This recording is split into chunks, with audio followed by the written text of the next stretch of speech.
موضوع ہمارا حدیث جبرائیل کی شرح میں شروع ہوا تھا ایمان باللہ سے، تو ایمان بالیوم الآخر تک پہنچا ہوا ہے۔ میں بغیر کسی تمہید کے آپ کے سامنے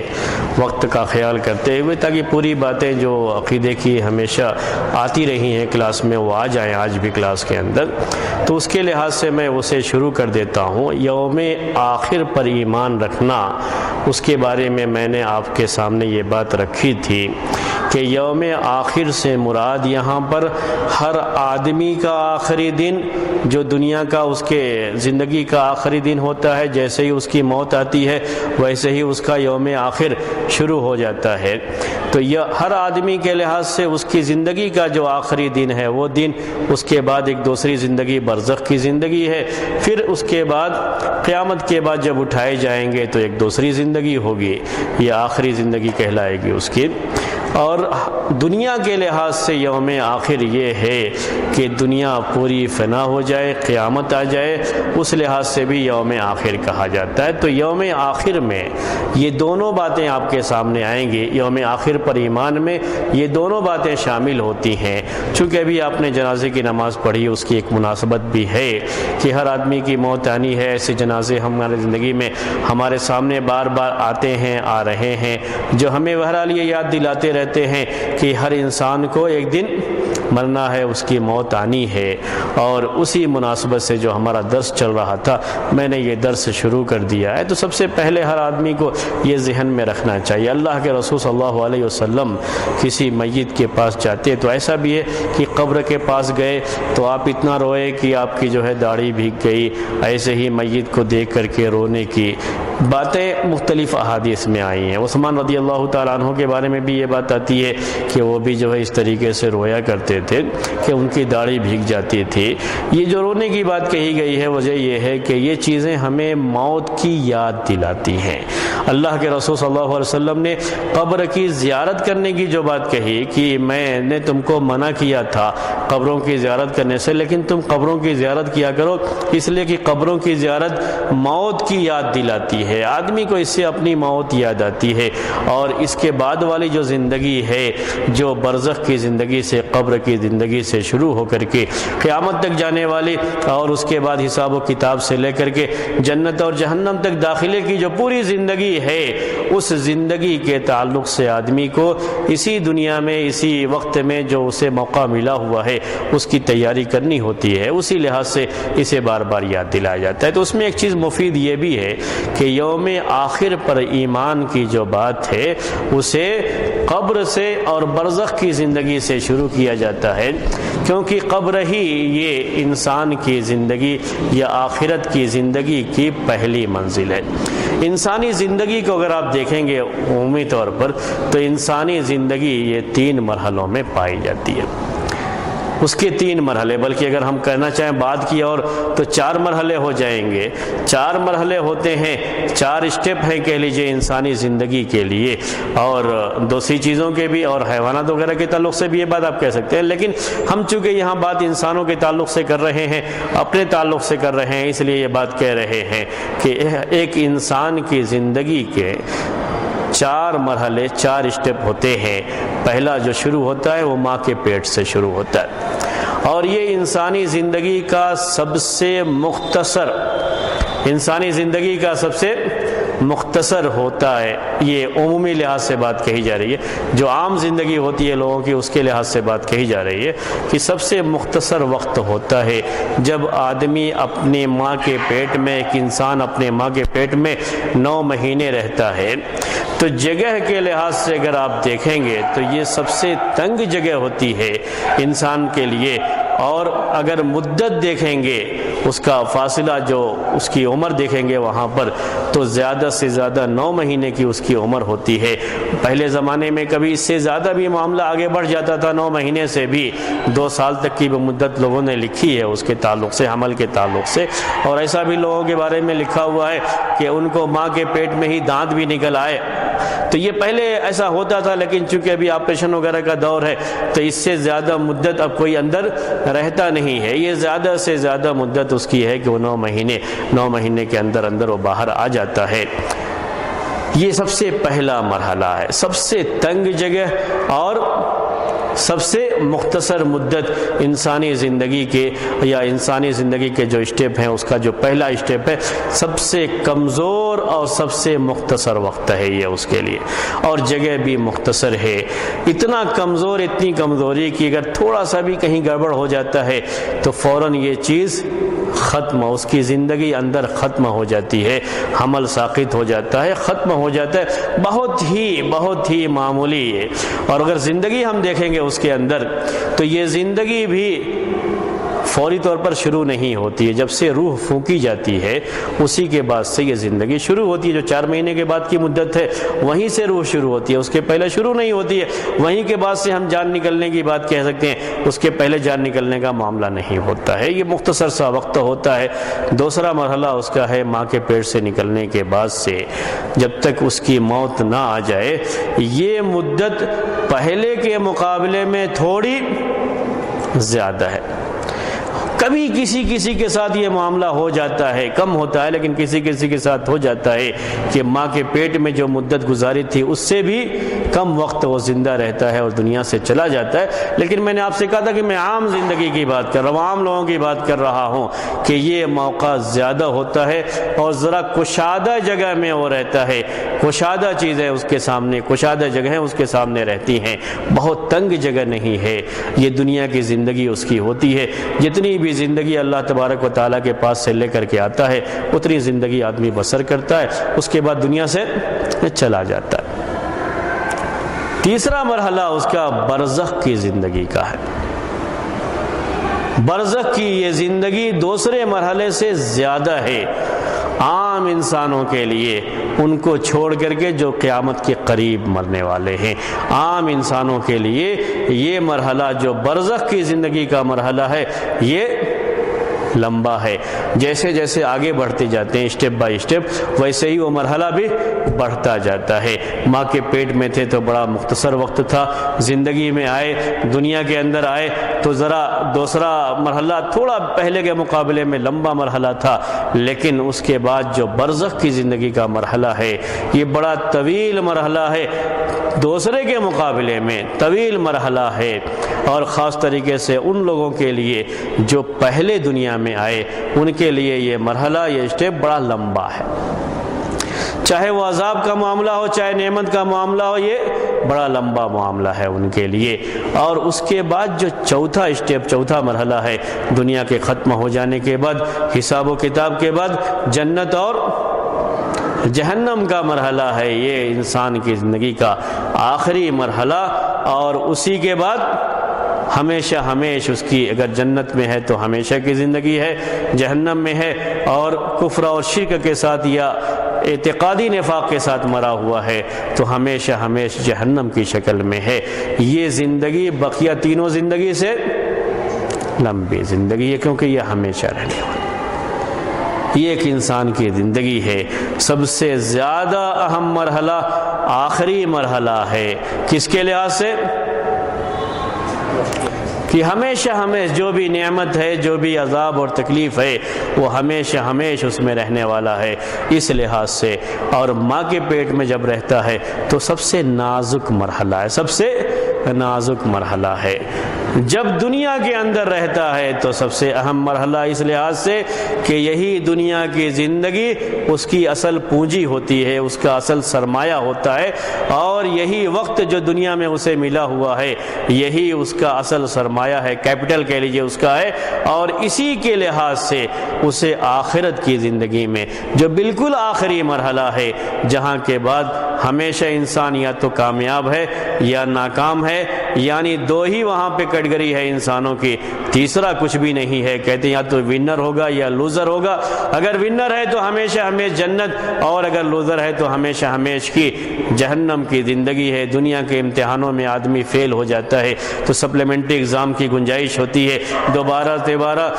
کوئی ایک چیز اگر ناکام اس میں ہوا تو کسی اور فیلڈ میں جا سکتا ہے، کسی اور میدان میں جا سکتا ہے، کامیابی اسے مل سکتی ہے۔ لیکن اگر دنیا کی اس زندگی کے بعد بعد آخرت کی زندگی میں اگر اسے ناکامی مل جاتی ہے اور یہ دنیا کی زندگی میں ہی جو کچھ کیا ہے اسی کے لحاظ سے اس کا فیصلہ ہوتا ہے، تو یہ ناکامی ہمیشہ ہمیشہ کے لیے ہوتی ہے۔ یہ اللہ تبارک و تعالیٰ نے جو انسان کے لیے زندگی کے مراحل بنائے ہیں میں نے وہ آپ کے سامنے پیش کیے۔ اسی کی روشنی میں قبر یہ آخرت کی پہلی منزل ہے، یعنی یہاں سے انسان کی زندگی کا تیسرا مرحلہ شروع ہوتا ہے اور یہ آخرت کی پہلی منزل ہے۔ اللہ کے رسول صلی اللہ علیہ وسلم نے اس کے بارے میں فرمایا ہے، سنن ابن ماجہ کی یہ حدیث ہے کہ ان القبر اول منازل الآخرۃ، کہ قبر یہ آخرت کی منزلوں میں پہلی منزل ہے۔ قبر یہ آخرت کی منزلوں میں پہلی منزل ہے۔ فإن نجا منہ احد فما بعدہ ایسر، اگر کوئی شخص اس سے نجات پا جاتا ہے، قبر کی زندگی میں عذاب سے نجات پا جاتا ہے، عذاب سے بچ جاتا ہے، تو بعد کا مرحلہ اس کے لیے آسان ہو جائے گا۔ وَإِن لَمْ يَنْجُ مِنْهُ فَمَا بَعْدَهُ أَشَدُّ مِنْهُ، اگر قبر کی منزل میں پھنس گیا آدمی، یہاں اگر اس کے فتنے میں پھنس گیا، اس کے فتنے سے اس کو نجات نہیں ملی، تو آخرت کی زندگی اور بھی اس کے مقابلے میں، قبر کے مقابلے میں اور بھی سخت ہوگی۔ تو یہ قبر آخرت کی پہلی منزل ہے، یہ سب سے پہلے ہمیں دھیان میں رکھنا چاہیے۔ دوسرا معاملہ یہ ہے یوم آخرت کے تعلق سے جو ایمان کے بارے میں بات ہے، وہ دوسری بات یہ ہے کہ قبر کے بارے میں یہ بات احادیث میں آتی ہے کہ قبر ہر انسان کو دبوچتی ہے۔ جب انسان قبر میں داخل کیا جاتا ہے تو اسے وہ دبوچتی ہے، اور یہ بھی بات میں نے شروع میں آپ کو کہی تھی، وہ بات ہمیشہ یاد رکھیے گا کہ قبر کا جہاں تک معاملہ ہے، یہ اصل میں ہم جب کہتے ہیں قبر کی بات یا احادیث میں قبر کی بات آتی ہے تو اس سے مراد برزخ کی زندگی ہے، یہ تیسرا مرحلہ ہے۔ یہ قبر میں ہونا ضروری نہیں ہے، جو بھی اس زندگی میں ہے اس کے ساتھ یہ چیز پیش آئے گی، چاہے اسے قبر میں دفن کیا گیا ہو یا کہیں اور کسی جگہ پہ ہو، کسی کوئی جانور کھا گیا ہو، مچھلی کے پیٹ میں چلا گیا ہو، کہیں بھی ہو، کسی بھی لحاظ سے اس کی موت ہوئی ہو اور اس کے قبر میں دفن کیا گیا ہو یا نہ کیا گیا ہو، بہرحال جو برزخ کی زندگی ہے اس برزخ کی زندگی کے بارے میں یہ بات کہی گئی کہ قبر اسے دبوچتی ہے۔ یہ ہر انسان کے ساتھ معاملہ ہے۔ اللہ کے رسول صلی اللہ علیہ وسلم نے سعد بن معاذ رضی اللہ تعالی عنہ کے بارے میں یہ بات کہی کہ ھذا الذی تحرک لہ العرش، کہ یہ جس کے لیے اللہ تعالیٰ کا رحمان کا عرش ہلا، ان کی موت پر سعد بن معاذ رضی اللہ تعالی عنہ کے فضائل میں سے یہ بات ہے کہ ان کی موت پر رحمان کا عرش ہلا، اہتز عرش الرحمن، یہ حدیث میں آتا ہے۔ تو کہا اللہ کے رسول صلی اللہ علیہ وسلم نے کہ یہ شخص جس کی موت پر رحمان کا عرش ہلا، وفتحت لہ ابواب السماء، اور آسمان کے دروازے اس کے لیے کھولے گئے، وشہدہ 70,000 ملکہ، اور جس کے جنازے میں 70,000 فرشتے حاضر ہوئے، لقد ضم ضمۃ ثم خرج عنہ، ان کو قبر نے دبایا، دبوچا ہے، پھر اس سے وہ الگ ہوئے، یعنی اس کے بعد پھر قبر کشادہ کی جاتی ہے۔ یہ بات بھی حدیث میں آتی ہے کہ ایک مومن کی قبر بڑی کشادہ ہو جاتی ہے، بڑی کشادہ کر دی جاتی ہے۔ تو پہلے مرحلے میں جب دفن کیا جاتا ہے تو قبر دبوچتی ہے، اور یہ ہر ایک کے ساتھ ہے، یہاں تک کہ مومن کے ساتھ یہ بھی یہ معاملہ ہے۔ لیکن اس کے بعد مومن کی قبر کشادہ کر دی جاتی ہے، اس کو وہاں پریشانی نہیں ہوتی ہے۔ اللہ کے رسول صلی اللہ علیہ وسلم ایک دوسری حدیث میں جو مسند احمد کی روایت ہے اور شیخ البانی نے اسے صحیح قرار دیا ہے کہ ان للقبر ضغطۃ لو نجا منها احد لنجا منها سعد بن معاذ، کہ قبر کے لیے ایک دبوچنا ہے، ضغط عربی میں کہتے ہیں دبانے کو، قبر دباتی ہے، دبوچتی ہے۔ اگر کوئی آدمی اس سے نجات پاتا تو سعد ابن معاذ رضی اللہ تعالیٰ عنہ ضرور نجات پاتے، لیکن وہ نہیں پائے ہیں۔ اس کا مطلب یہ ہے کہ قبر ہر ایک کو دبوچتی ہے۔ اس کے بعد جب آدمی قبر میں داخل کر دیا جاتا ہے تو یہاں سے اس کی برزخ کی زندگی شروع ہوتی ہے، اور سب سے پہلے جو معاملہ ہے اس کے ساتھ وہ یہ ہے کہ قبر میں اس سے سوال کیا جاتا ہے، اور یہ سوال جو 3 سوالوں کے بارے میں بات ہے جو اصول ثلاثہ وغیرہ میں بار بار آپ پڑھتے رہتے ہیں، سنتے رہتے ہیں باتیں، کہ تمہارا رب کون ہے، تمہارا دین کیا ہے، اور تم اس آدمی کے بارے میں کیا کہتے ہو، اور جس کے بارے میں میں نے بار بار درس میں یہ بات کہی ہے مختلف جگہوں پر کہ یہ اصل میں ایک پریکٹیکل یہ ہے اس کا جو آدمی اپنی زندگی میں بالکل پریکٹیکل انداز سے اللہ تعالیٰ کو رب مانتا رہا ہے، اپنی عملی زندگی میں اسی طریقے سے رہا ہے، اسلام کو دین مانتا رہا ہے، اللہ کے رسول صلی اللہ علیہ وسلم کو رسول مانتا رہا، صرف زبان سے نہیں اپنی پوری زندگی اسی طریقے سے بسر کی ہے، تو اس کی زبان سے یہ جواب ادا ہوگا، اور جس نے نہیں کیا ہے اس کی زبان سے یہ جواب ادا نہیں ہوگا۔ اور یہیں سے قبر کی یہ زندگی انسان کی شروع ہوتی ہے۔ مرنے کے بعد پہلا معاملہ یہی ہوتا ہے، یہی پہلی آزمائش ہوتی ہے، اسی کو فتنہ قبر کہا جاتا ہے۔ قبر کا فتنہ ہے، ہر ایک کو یہ آزمائش ہوتی ہے۔ اللہ کے رسول صلی اللہ علیہ وسلم نے ایسے موقع کے لیے ہی کہا ہے کہ اپنے بھائی کے لیے قبر میں ثابت قدمی کی دعا کرو،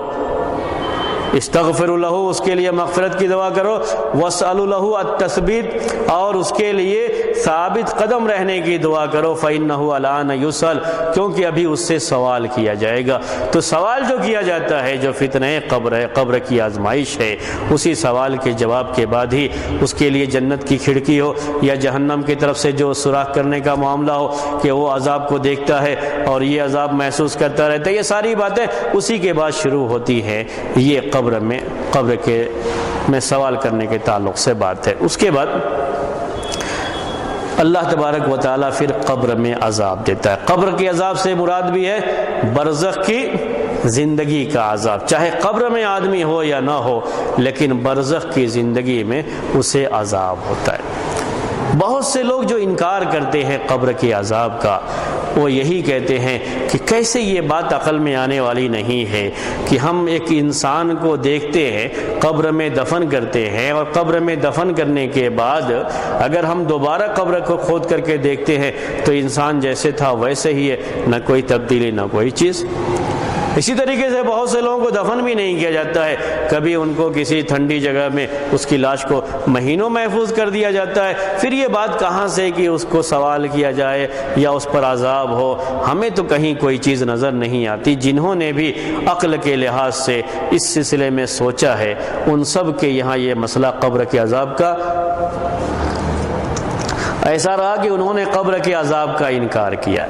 قبر کے عذاب کا انکار کیا کہ قبر میں عذاب ہونے کی یہ بات سمجھ میں نہیں آتی۔ دو وجہ ہوئی، ایک تو یہ کہ ہر آدمی کو قبر میں داخل نہیں کیا جاتا ہے، کتنے لوگ ہیں جو قبر میں داخل نہیں کیے جاتے اور ایسے ہی ان کو جلا دیا جاتا ہے یا پھینک دیا جاتا ہے، یا یہ کہ وہ ان کی لاش ملتی ہی نہیں ہے، اس طریقے سے ان کی وفات ہوتی ہے، تو پھر یہ قبر کا معاملہ نہیں۔ دوسرے یہ کہ ہمیں یہ نظر نہیں آتا ہے۔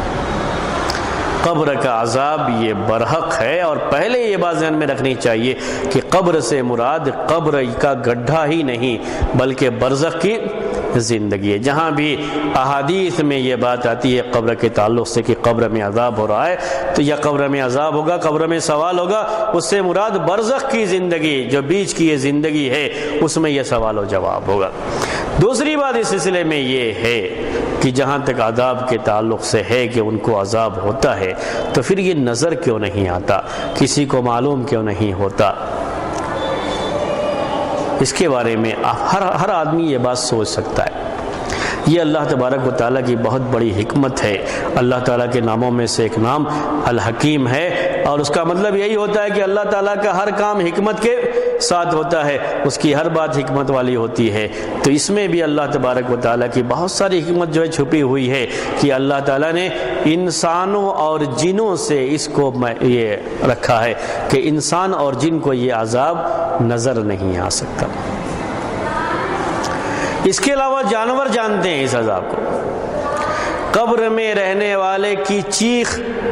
سن لیتے ہیں جانور، یہ کائنات کے جو دوسری چیزیں سنتی ہیں، لیکن انسان اور جانور، یہ انسان اور جن جو مکلف ہیں، یہ نہیں سن سکتے۔ ان کو اللہ تبارک و تعالیٰ نے ایسا بنایا ہے کہ یہ اسے نہیں جان سکتے۔ اس میں حکمت کسی کو بھی سمجھ میں آ سکتی ہے۔ سب سے پہلی بات یہ ہے، بولیے، اگر یہ معلوم ہو جائے کسی انسان کو، کسی جن کو، کہ ان کو عذاب ہو رہا ہے، ایسے ہی رکھے ہیں، ابھی گھر میں دفن نہیں کیے تھے. ہم نے آپ سے کہا کہ اگر رکھا بھی رہے ایسے ہی، لاش کو ایسے ہی رکھ بھی دیا جائے تب بھی برزخ کی زندگی شروع ہو جاتی ہے. ایسے ہی رکھے ہوئے رہیں گے، مہینوں گزار دیں گے. اگر اس کو عذاب ہونا شروع ہوتا ہے، سوال و جواب، یہ ساری چیزیں ہونے شروع ہو جاتی ہیں، تو پھر اس کے بعد جو اس کا رشتہ دار ہے ان کی زندگی کا کیا حال ہو، ان کی اپنی زندگی کا مسئلہ کیا ہوگا. آپ خود سوچئے تھوڑی دیر کے لیے کہ کیا صورت ہوگی اس کی. ایک ماں اپنے بچے کو اگر بخار میں تپتا ہوا دیکھتی ہے، کسی بیماری میں دیکھتی ہے، تو اسے سب نہیں آتا ہے. اگر یہ کوئی دیکھ لے کہ جو ہے میرے بچے کو عذاب ہو رہا ہے، تکلیف ہو رہی ہے، تو پھر اس کی زندگی کا کیا حال ہوگا، اس کی زندگی کیا بچے گی. دوسری بات یہ کہ جو بھی شخص اس سلسلے میں جس کو بھی عذاب ہو رہا ہے، اگر یہ سب کو معلوم ہوتا رہے کہ فلاں کو عذاب ہو رہا ہے، فلاں کو عذاب ہو رہا ہے، فلاں کو عذاب ہو رہا ہے، تو ایک شخص جس کے اوپر اللہ تعالیٰ نے پردہ ڈال رکھا تھا اس کی برائیوں کی وجہ سے اس زندگی میں، اب اس کا سارا لوگوں کے سامنے اوپن ہو رہا ہے. جس چیز پر اللہ تعالیٰ نے پہلے پردہ ڈال رکھا ہے اس پر بعد میں بھی پردہ رہنا چاہیے. عذاب ہونے کا مطلب یہ کہ اب ان کو معلوم ہو جائے گا کہ اس آدمی کا معاملہ ایسا ہے. تیسرے یہ کہ اگر لوگ ایسے ہی چلتے پھرتے عذاب میں مبتلا لوگوں کو دیکھتے رہیں گے تو کوئی بھی شخص مردے کو دفن نہیں کرے گا. بلکہ اللہ کے رسول صلی اللہ علیہ وسلم نے ایک حدیث میں یہ بات کہی بھی ہے کہ لولا اللہ تدافنوا، اگر یہ بات، مجھے اس بات کا ڈر نہ ہوتا کہ تم لوگ دفن نہیں کرو گے، ایک دوسرے کو دفن کرنا چھوڑ دو گے، لدعوت اللہ ان یسمعکم من عذاب القبر، تو میں اللہ تعالیٰ سے دعا کرتا کہ اللہ تعالیٰ تمہیں قبر کا عذاب سنائے، تمہیں معلوم ہو جائے کہ قبر کا عذاب ہو رہا ہے. میں دعا کرتا اس کے بارے میں، لیکن اس کے بعد پریشانی کیا آئے گی کہ تم دفن نہیں کرو گے. ہر ایک کے بارے میں ڈر تمہیں محسوس ہوگا کہ کہیں اسے بھی قبر کا عذاب نہ ہو. دنیا کی یہ زندگی جو ایک آزمائش کی زندگی ہے، یہ آزمائش ختم ہو جائے گی جب لوگ اپنی آنکھوں سے اسے دیکھ لیں گے. جو بات آپ نے شروع میں کہی تھی کہ یہ غیب کا معاملہ ہے، غیب پر ایمان رکھنا ہوتا ہے، اگر یہ چیز ختم ہو جائے تو غیب ختم ہو جائے گا، پھر ایمان کا معنی نہیں رہ جائے گا جب لوگ اپنی آنکھوں سے اسے دیکھ لیں گے. تو یہ اللہ تبارک و تعالیٰ کی حکمت ہے جس کی وجہ سے یہ چیزیں نظر نہیں آتی ہیں. اگر نظر نہیں آتی ہیں تو اس کا مطلب یہ نہیں ہوتا ہے کہ وہ چیز نہیں ہے. باقاعدہ اسے قبل اس کے کہ میں آپ کے سامنے قرآن و حدیث کے جو نصوص ہیں عذاب قبر کے تعلق سے وہ پیش کروں آپ کے سامنے. عقلی لحاظ سے بھی لوگوں نے اس بات کو ثابت کیا. عقل سے بھی ہمیں یہ بات سمجھ میں آتی ہے کہ ایک آدمی آپ کے سامنے پڑا ہوا ہو، اسے تکلیف ہو رہی ہو، اسے عذاب ہو رہا ہو، یا وہ اپنی نعمتوں میں مست ہو اور آپ کو وہ چیز نظر نہ آئے. آپ دنیا میں اس طرح کے حالات دیکھتے رہتے ہیں، حالات آپ کے سامنے پیش آتے رہتے ہیں. ایک مثال میں آپ کے سامنے یہ ہندوستان کے بڑے مشہور عالم شاہ ولی اللہ محدث دہلوی رحمۃ اللہ علیہ، ان کا نام آپ نے بارہ سنا ہوگا. انہوں نے اپنی کتاب میں اس کے لیے ایک مثال پیش کی ہے. پہلے وہ مثال میں آپ کے سامنے پیش کر دیتا ہوں. کہتے ہیں کہ قبر کا عذاب برحق ہے. عقلی لحاظ سے بھی اگر کوئی آدمی کوئی سوچے اس کو تو سوچ سکتا ہے کہ اگر ہم کو آنکھ سے وہ چیز نظر نہیں آتی ہے اور ہم اپنی آنکھ کو وہیں پہ گاڑے رہیں، اس کو دفن کرنے کے بعد گڈھے میں رکھنے کے بعد وہیں پہ پڑے رہیں اور ہم کو نظر نہ آیا، اس سے سوال و جواب بھی ہو اور اسے عذاب بھی ہو یا نعمت بھی ہو، تو کہا کہ اس کی ایک مثال یہ ہے کہ آپ کے بغل میں ایک آدمی سوتا ہے، رات میں وہ خواب دیکھتا ہے. کبھی اچھا خواب دیکھتا ہے تو اپنے خواب میں ہی اپنے آپ میں خوب مگن رہتا ہے، ساری نعمتوں سے فائدہ اٹھاتا ہے. فلاں جگہ دعوت میں گیا اور یہ تھا کھانے میں، وہ سارے کھانے کی لذت بھی لیتا ہے، اور بغل میں بیٹھے ہوئے آدمی کو کچھ بھی محسوس نہیں ہوتا. جب ایک دنیا کی زندگی میں ایک چیز آپ کے سامنے ہوتی ہے، جب آپ اٹھنے کے بعد وہ کہتا ہے ایسا ایسا ہوا میرے ساتھ خواب میں، تو آپ کہتے ہیں کہ نہیں ہوا تمہارے ساتھ، میں نے دیکھا نہیں اس لیے میں نہیں مانتا. یہ بات نہیں کہتے. اسی کے مقابلے میں ایسا ہوتا ہے کبھی کہ آدمی خواب میں دیکھتا ہے کوئی اسے دوڑا رہا ہے، سانپ ہے، سانپ اس کو دوڑا رہا ہے، وہ سانپ کاٹ رہا ہے، کوئی مار رہا ہے، اس کو تکلیف ہو رہی ہے. کبھی تکلیف میں آدمی نیند میں ہی چلا بھی دیتا ہے، اتنی تکلیف اس کو محسوس ہوتی ہے. بغل میں بیٹھا ہوا یا بغل میں سویا ہوا آدمی اسے دیکھتا نہیں ہے. یہ اس کو نظر آ جائے گا کہ وہ پسینے پسینے ہے بھاگنے کی وجہ سے، اسی نیند کی حالت میں بھاگتا ہے، سب کچھ کرتا ہے، لیکن بغل میں سوئے ہوئے آدمی کو معلوم نہیں ہوتا ہے۔ ایسے ہی قبر کا عذاب بھی ہے، ہمیں نظر آنے والا نہیں۔ کیوں ہمیں نظر نہیں آتا ہے؟ اس لیے کہ اللہ تبارک و تعالیٰ کی یہ حکمت ہے کہ اللہ تعالیٰ نے قبر کے اس عذاب کو غیب میں رکھا ہے، اور خاص طریقے سے یہ غیب صرف کس کے لیے ہے؟ انسانوں اور جنوں کے لیے ہے، جو مکلف ہیں اللہ تعالیٰ کی مخلوقات میں سے ان کے لیے ہے، ورنہ جانور سنتے ہیں، جانور وہاں پہ بدک جاتے ہیں، جانوروں کو معلوم ہو جاتا ہے، کائنات میں دوسری چیزوں کو معلوم ہو جاتا ہے، لیکن انسانوں اور جنوں کو اس سے دور رکھا گیا ہے۔ اللہ کے رسول صلی اللہ علیہ وسلم کو بھی وحی کے ذریعے سے معلوم ہو جاتا تھا۔ اس طرح کی احادیث موجود ہے۔ یہ ساری باتیں ہیں قبر کے عذاب کے تعلق سے۔ اس کے بعد جہاں تک قبر کے عذاب کے ثبوت کی بات ہے، تو قبر کا عذاب کیسے ہوتا ہے انسان کو، عقیدے میں جب بحث یہ آتی ہے تو اس سلسلے میں 3 رائے، یعنی ان لوگوں کو چھوڑ دیجئے آپ جو اس بات کے قائل ہیں کہ قبر کا عذاب ہوتا ہی نہیں، انکار کرتے ہیں، ان کو چھوڑ دیجئے، لیکن جو لوگ ثابت مانتے ہیں پھر ان کے یہاں کتنے اس کی رائے ہو جاتی ہے؟ 3 رائے ہو جاتی ہے کہ قبر کا عذاب ہوتا کس کو ہے۔ ایک تو یہ ہے کہ جسم کو یہ عذاب ہوتا ہے، روح تو نکال کر کے کہاں پہنچا دی جاتی ہے؟ علین میں اگر اچھی ہے تو، ورنہ سجین میں، اور بقیہ جسم کو عذاب ہوتا ہے، روح کا اس سے کوئی تعلق نہیں ہوتا ہے۔ دوسرا قول اس کے بالکل الٹے، یعنی یہ عذاب روح کو ہوتا ہے، جسم کو نہیں ہوتا۔ یہ بات جو آئی ہے کہ جسم کو نہیں آتا، یہ اصل میں اسی پہلو سے آئی ہے کہ ہم کو جسم پہ کوئی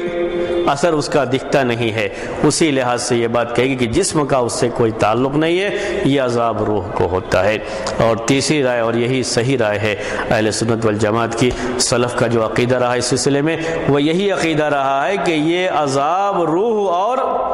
جسم دونوں کو ہوتا ہے۔ برزخ کی اپنی ایک زندگی ہے، اس زندگی میں بھی روح اور جسم دونوں کا ساتھ ہوتا ہے۔ جیسے دنیا کی زندگی ہے ویسے ہی برزخ کی اپنی ایک زندگی ہے، اور برزخ کی ایک مستقل زندگی ہے اور اس کے مستقل احکام ہیں۔ دنیا کی زندگی پر ہم اس کو قیاس نہیں کر سکتے، دنیا کی زندگی کے لحاظ سے ہم اس کو سوچ نہیں سکتے، اس کے بارے میں جتنا ہم کو بتایا گیا ہے اتنا ہی ہمیں علم ہو سکتا ہے، اس سے زیادہ ہم کو علم نہیں ہو سکتا۔ یہ صحیح عقیدہ، اور اسی عقیدے کے لحاظ سے یہ بات کہی جاتی ہے کہ جب قبر میں عذاب کی یا قبر میں نعمتوں کی بات کہی جاتی ہے تو یہ جسم کے لحاظ سے بھی ہے اور روح کے لحاظ سے، جسم اور روح دونوں سے اس کا تعلق ہے، اور دونوں کو نعمت ہو یا عذاب ہو دونوں کو ہوتا ہے۔ قرآن میں اس کا ثبوت کہاں ہے کہ قبر میں عذاب ہوتا ہے؟ اس کے بارے میں قرآن کی 2 آیتیں پیش کی جاتی ہیں۔ ایک آیت ہے سورہ مومن کی، یہ روایت ہے کہ النار یعرضون علیہا غدوا وعشیا ویوم تقوم الساعۃ ادخلوا آل فرعون اشد العذاب، کہ آگ ان پر پیش کی جاتی ہے صبح و شام۔ یہ اصل میں فرعون جو ہے اور اس کے تعلق سے بات ہے، یہ قرآن میں آئی ہوئی ہے، فرعون اور آل فرعون کے تعلق سے، کہ آگ ان پر پیش کی جاتی ہے صبح و شام۔ النار یعرضون علیہا غدوا وعشیا، اور جس دن قیامت قائم ہو جائے گی اس دن کہا جائے گا کہ فرعون کے آل کو، فرعون کے متبعین کو، فرعون کے ماننے والوں کو داخل کر دو سخت عذاب میں۔ اس آیت میں کہا جاتا ہے کہ 2 مرتبہ عذاب کا تذکرہ آیا، پہلے یہ کہ صبح و شام عذاب پیش کیا جاتا ہے، اس کے بعد یہ کہا گیا کہ جب قیامت قائم ہو جائے گی تو اور سخت عذاب میں ان کو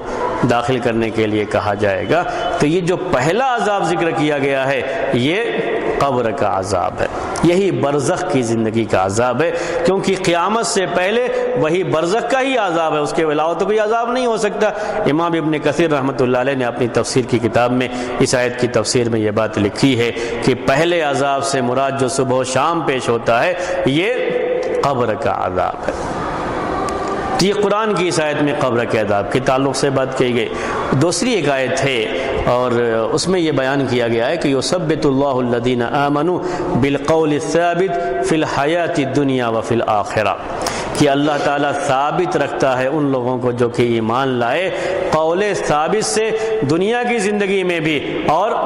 آخرت کی زندگی میں بھی اللہ تعالیٰ ان کو ثابت رکھتا ہے۔ اس آیت کی تفسیر میں برا بن عازب رضی اللہ تعالیٰ عنہ جو مشہور صحابی ہیں وہ کہتے ہیں کہ یہ آیت عذاب قبر کے بارے میں نازل ہوئی ہے۔ یہاں جو ثابت رکھنے کی بات کہی گئی ہے بالقول الثابت، یہ قبر کے تعلق سے بات کہی گئی ہے۔ اور میں نے اس سے پہلے آپ کے سامنے بات رکھی تھی کہ اللہ کے رسول صلی اللہ علیہ وسلم جب دفن کر لیتے تھے تو اس کے بعد یہ کہا کرتے تھے کہ اپنے بھائی کے لیے مغفرت کی دعا کرو، وصلی اللہ لہ التثبیت، دعا کرو اللہ تعالیٰ سے کہ اللہ تعالیٰ اس کو ثابت رکھے۔ اور یہاں آیت میں وہی بات کہی گئی ہے کہ یثبت اللہ الذین آمنوا، جو ایمان لائے اللہ تعالیٰ ان کو ثابت رکھتا ہے۔ تو قبر کے تعلق سے یہ آیت ہے۔ قرآن کی ان دو آیتوں میں قبر کے عذاب کا تعلق اور برزخ کی زندگی کے تعلق سے باتیں، اس کے علاوہ جن احادیث میں قبر کی عذاب کا تذکرہ آیا ہوا ہے ان احادیث کے بارے میں محدثین کہتے ہیں کہ یہ احادیث تواتر کے درجے کو پہنچی ہوئی ہیں۔ اب یہ آپ کو سمجھانے کی ضرورت نہیں کہ تواتر کسے کہتے ہیں۔ احادیث کس درجے کو پہنچی ہوئی ہے؟ تواتر کے درجے کو، متواتر ہیں یہ احادیث، یعنی بہت ساری احادیث میں اس کا تذکرہ آیا ہوا ہے۔ اور جب تواتر کے درجے کو پہنچی ہوئی ہیں تو اس کو سب مانتے ہیں کہ اس پہ یقین حاصل ہوتا ہے۔ ہم تو خبر واحد کے بارے میں بھی جب بالکل صحیح ہوتی ہے تو یقین مانتے ہیں، لیکن جو لوگ نہیں مانتے وہ بھی اس کو یقین کے درجے میں مانتے ہیں کہ یقین کا فائدہ حاصل ہوتا ہے۔ یہ متواتر احادیث ہیں۔ کئی احادیث میں اب قبر کے عذاب کا تذکرہ موجود ہے۔ چند حدیثیں آپ بتائیے جی۔ گزر رہے تھے وہاں پہ آپ نے جانور کے بھی دیکھنے سے سمجھ گئے قبر کا عذاب ہو رہا ہے۔ ایک لکڑی جو ہے آپ نے منگا کر کے 2 حصوں میں توڑ کر کے قبر میں گاڑ دیا۔ ایک حدیث یہ ہو گئی، چلی یاد آ گئی۔ ہاں دوسری جی جی لمبی حدیث میں بھی اس میں قبر کا تذکرہ آیا ہوا جی۔ اور جی پیشاب کے چھینٹوں سے جو آدمی نہیں بچتا ہے اس سے بھی قبر کا عذاب ہوتا ہے۔ اللہ کے رسول صلی اللہ علیہ وسلم نے کہا استنزہوا من البول، حدیث کے الفاظ کیا ہیں؟ استنزہوا من البول فإن عامۃ عذاب القبر منہ، کہ پیشاب کے چھینٹوں سے بچو کیونکہ قبر کا عذاب عام طریقے سے اسی سے ہوتا ہے۔ جی 3 ہو گئے۔ اور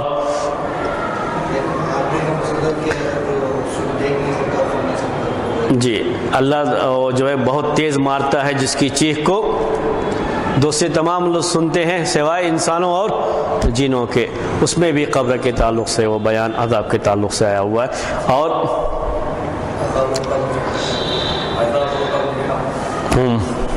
قبر کا عذاب حق ہے۔ اس کے علاوہ اللہ کے رسول صلی اللہ علیہ وسلم ایک مرتبہ آپ نے یہ بیان فرمایا کہ میت کو عذاب ہوتا ہے اس کے گھر والوں کے ان المیت یعذب ببکائے اہلہ علیہ، کہ میت کو قبر میں عذاب ہوتا ہے اس کے گھر والوں کو رونے کی وجہ سے۔ ایک یہودیہ عورت رو رہی تھی، اللہ کے رسول صلی اللہ علیہ وسلم نے کہا کہ یہ رو رہی ہے اور اس کے قبر اس کے گھر والوں کو، یعنی جس کے انتقال پر رو رہی تھی کہ اس کو قبر میں عذاب ہو رہا ہے۔ عائشہ رضی اللہ تعالی عنہا کے سامنے ایک مرتبہ یہ بات آئی تھی تو کہ قبر میں عذاب ہوتا ہے، خاتون نے ایک بات کہی تو انہوں نے اللہ کے رسول صلی اللہ علیہ وسلم سے دریافت کیا تو کہا آپ نے کہ ہاں قبر میں عذاب ہوتا ہے۔ تو قبر میں عذاب ہونے کے تعلق سے احادیث بہت زیادہ ہیں۔ محدثین کہتے ہیں یہ احادیث کس کو پہنچتی ہیں؟ تواتر کے درجے کو پہنچ جاتی ہیں، جس کے بعد شبہے کی کوئی گنجائش نہیں رہتی ہے۔ قبر کا عذاب ہونا یہ برحق ہے، یہ ثابت ہو جاتی ہے عقیدے کے لحاظ سے بات۔ اس کے بعد یہ مسئلہ اپنی جگہ پر رہتا ہے کہ قبر کے عذاب سے نجات انسان کو کن کن چیزوں سے ملتی ہے، زیادہ اہم ہے اس کے لیے۔ یہ اصل میں عقیدے کا وہ نہیں ہے، بس آپ کے عمل کے لحاظ سے میں نے یہ چیز جو ہے آپ کے سامنے سوچا کہ 2-4 منٹ جو باقی ہیں اس میں آپ کے سامنے پیش کر دیتا ہوں اذان ہونے سے پہلے کہ قبر کے عذاب سے نجات کے لیے سب سے اہم چیز ہے کہ آدمی بار بار اللہ تعالیٰ سے دعا کرے کہ اللہ تعالیٰ اسے قبر کے فتنے سے محفوظ رکھے اور قبر کے عذاب سے محفوظ رکھے۔ ہر نماز میں جو آخری تشہد میں دعا سکھائی گئی اور کہا اللہ کے رسول صلی اللہ علیہ وسلم نے کہ تم 4 چیزوں سے پناہ مانگا کرو، اس میں سے ایک عذاب قبر سے بھی پناہ مانگنے کی، تو بار بار اللہ تبارک و تعالیٰ سے عذاب قبر سے بچنے کے لیے اس کے لیے دعا کرتے رہنا۔ جہاں تک عمل کی بات ہے تو سورہ ملک کی تلاوت کے بارے میں یہ بات آئی ہے کہ جو آدمی رات میں سورہ ملک کی تلاوت کرتا ہے تو اللہ تعالیٰ اسے محفوظ رہتا ہے۔ یہ اصل میں عبداللہ ابن مسعود رضی اللہ تعالیٰ عنہ کا قول ہے۔ سورہ ملک کی ویسے بھی فضیلت ہے، احادیث میں آئی ہوئی ہے، لیکن عبداللہ ابن مسعود رضی اللہ تعالیٰ عنہ کا ایک قول ہے کہ جو آدمی رات میں سورہ ملک کی تلاوت کرتا ہے اللہ تعالیٰ اسے قبر کے عذاب سے محفوظ رکھے گا، اور اس طرح کی بات کوئی صحابی اپنی طرف سے نہیں کہہ سکتا۔ اس لحاظ سے وہ بات انشاءاللہ حدیث مرفوع میں آپ کے سامنے آئے گی۔ تو اس طرح کی بات جس کا تعلق خالص غیب سے ہے،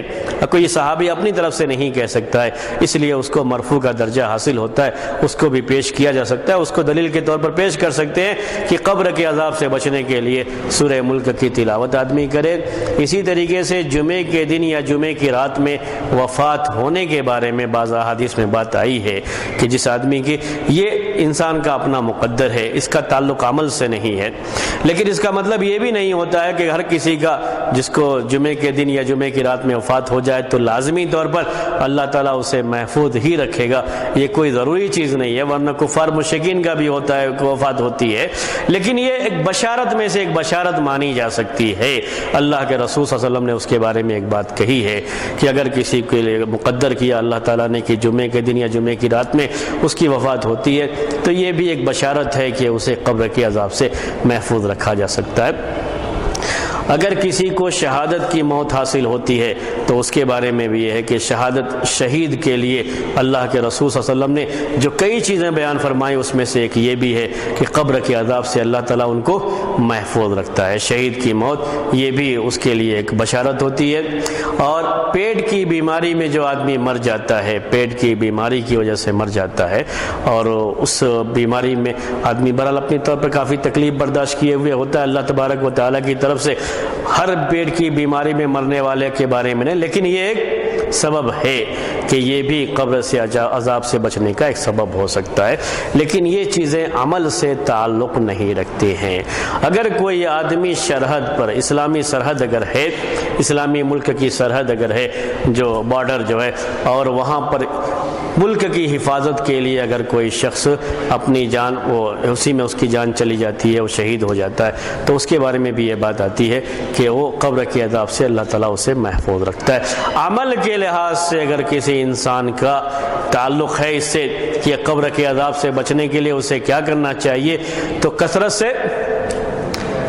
اللہ تعالیٰ سے دعا کرتے ہیں۔ بقیہ شہید کی موت یا وہ جو ہے پہرا دینے کا جو معاملہ ہے آج کے زمانے کے لحاظ سے، چونکہ جو بھی اسلامی ملکوں میں رہتے ہیں یا فوج میں ہوتے ہیں، چونکہ ان سے ان کا تعلق ہو جاتا ہے، عام آدمی سے نہیں رہ جاتا ہے، تو عمل کے لحاظ سے میں نے آپ سے کہا کہ کثرت سے اللہ تعالیٰ سے دعا مانگتا رہے قبر کے عذاب سے بچنے کے لیے۔ اور دوسری بات یہ ہے کہ قبر کے عذاب کے جو اسباب بیان کیے گئے، جس میں پیشاب کے چھینٹے، چغل خوری کرنا، غیبت کرنا، جو اس طرح کی چیزیں انسانوں کے اندر پیدا ہو جاتی ہیں، یہ قبر کے عذاب کا سبب بنتی ہیں۔ ان تمام برائیوں سے اپنے آپ کو بچانا جو قبر کے عذاب کا سبب بنتی ہیں، قبر سے عذاب سے بچنے کے لیے عملی لحاظ سے یہ چیز ہے جو انسان کو کرنا چاہیے۔ تو کثرت سے اللہ تعالیٰ سے دعا کرتے رہیں۔ سب سے اہم چیز یہی ہے کہ اللہ تعالیٰ ہمیں قبر کے عذاب سے بچائے، ہمیشہ یہ دعا کرتے رہنا چاہیے۔ اسی پر جو ہے یہ درس ختم کیا جاتا ہے۔ سبحانک اللہم و بحمدک اشہد ان لا